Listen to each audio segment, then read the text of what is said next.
Mark 4.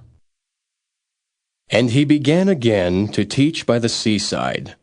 And there was gathered unto him a great multitude, so that he entered into a ship, and sat in the sea. And the whole multitude was by the sea on the land. And he taught them many things by parables, and said unto them in his doctrine, Hearken! Behold, there went out a sower to sow. And it came to pass, as he sowed, some fell by the wayside, and the fowls of the air came and devoured it up. And some fell on stony ground, where it had not much earth, and immediately it sprang up, because it had no depth of earth. But when the sun was up, it was scorched, and because it had no root, it withered away. And some fell among thorns, and the thorns grew up and choked it, and it yielded no fruit.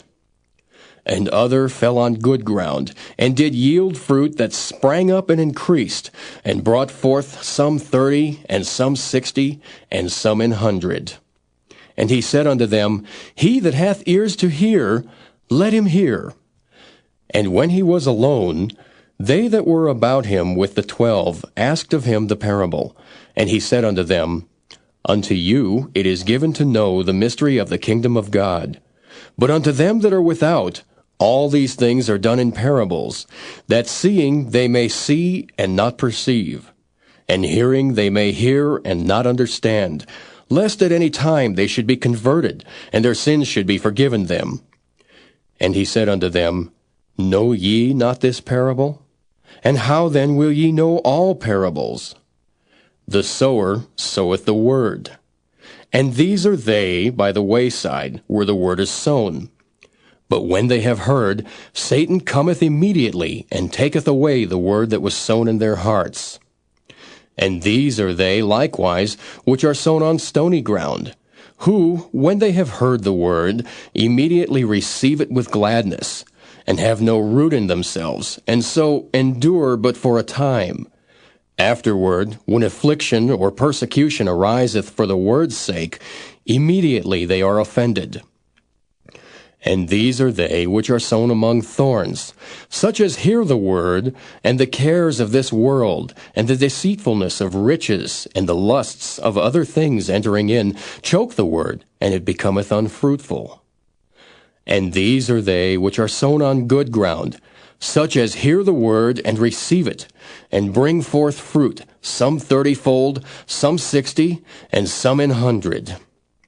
And he said unto them, Is a candle brought to be put under a bushel, or under a bed, and not to be set on a candlestick? For there is nothing hid which shall not be manifested, neither was anything kept secret, but that it should come abroad. If any man have ears to hear, let him hear. And he said unto them, Take heed what ye hear. With what measure ye mete, it shall be measured to you, and unto you that hear shall more be given. For he that hath, to him shall be given, and he that hath not, from him shall be taken even that which he hath. And he said, So is the kingdom of God, as if a man should cast seed into the ground, and should sleep and rise night and day, and the seed should spring and grow up, he knoweth not how. For the earth bringeth forth fruit of herself, first the blade, then the ear, after that the full corn in the ear. But when the fruit is brought forth, immediately he putteth in the sickle, because the harvest is come. And he said, Whereunto shall we liken the kingdom of God? Or with what comparison shall we compare it? It is like a grain of mustard seed, which, when it is sown in the earth, is less than all the seeds that be in the earth. But when it is sown, it groweth up, and becometh greater than all herbs, and shooteth out great branches, so that the fowls of the air may lodge under the shadow of it.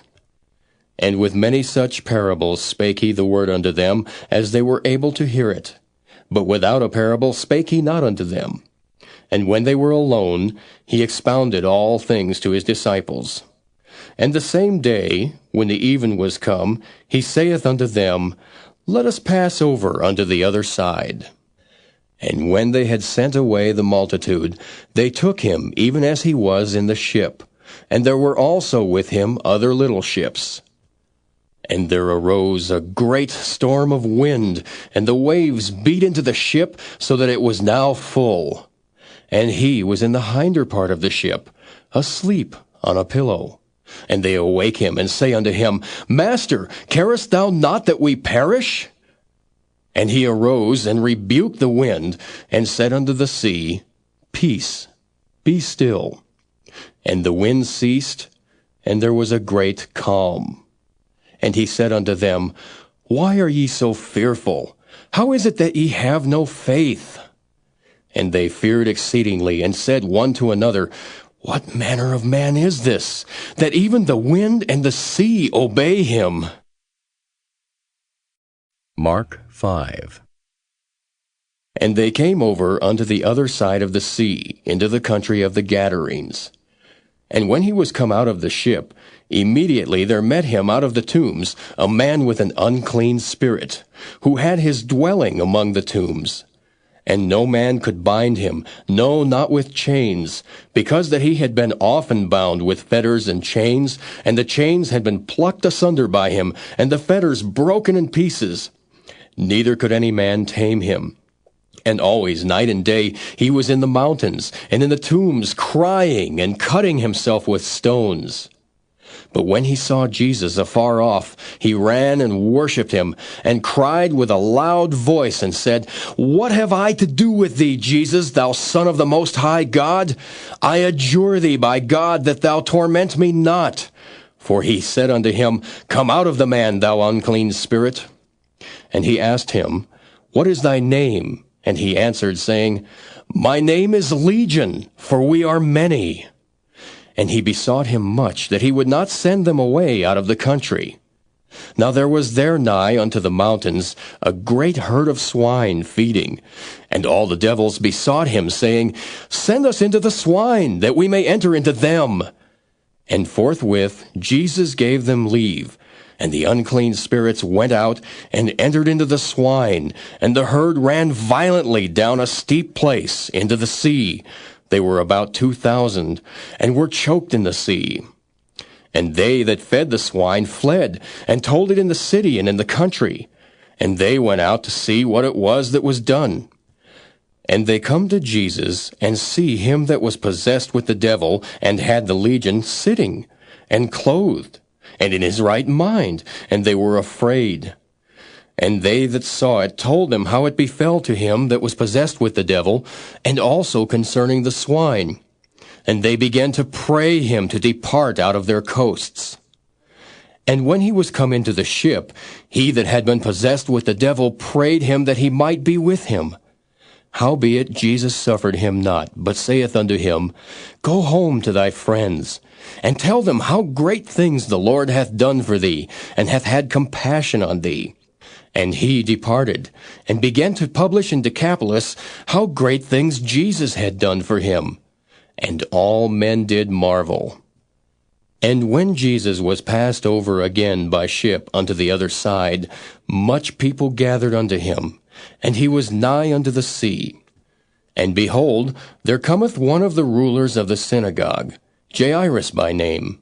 And when he saw him, he fell at his feet, and besought him greatly, saying, My little daughter lieth at the point of death. I pray thee, come and lay thy hands on her, that she may be healed, and she shall live. And Jesus went with him. And much people followed him and thronged him. And a certain woman, which had an issue of blood 12 years, and had suffered many things of many physicians, and had spent all that she had, and was nothing bettered, but rather grew worse, when she had heard of Jesus, came in the press behind, and touched his garment. For she said, If I may touch but his clothes, I shall be whole. And straightway the fountain of her blood was dried up, and she felt in her body that she was healed of that plague. And Jesus, immediately knowing in himself that virtue had gone out of him, turned him about in the press, and said, Who touched my clothes? And his disciples said unto him, Thou seest the multitude thronging thee, and sayest thou, Who touched me? And he looked round about to see her that had done this thing. But the woman, fearing and trembling, knowing what was done in her, came and fell down before him, and told him all the truth. And he said unto her, Daughter, thy faith hath made thee whole. Go in peace, and be whole of thy plague. While he yet spake, there came from the ruler of the synagogue's house certain which said, Thy daughter is dead. Why troublest thou the master any further? As soon as Jesus heard the word that was spoken, he saith unto the ruler of the synagogue, Be not afraid, only believe. And he suffered no man to follow him, save Peter and James, and John the brother of James. And he cometh to the house of the ruler of the synagogue, and seeth the tumult, and them that wept and wailed greatly. And when he was come in, he saith unto them, Why make ye this ado, and weep? The damsel is not dead, but sleepeth. And they laughed him to scorn. But when he had put them all out, he taketh the father and the mother of the damsel, and them that were with him, and entereth in where the damsel was lying. And he took the damsel by the hand, and said unto her, Talitha, cumi, which is being interpreted, Damsel, I say unto thee, arise. And straightway the damsel arose and walked, for she was of the age of 12 years. And they were astonished with a great astonishment.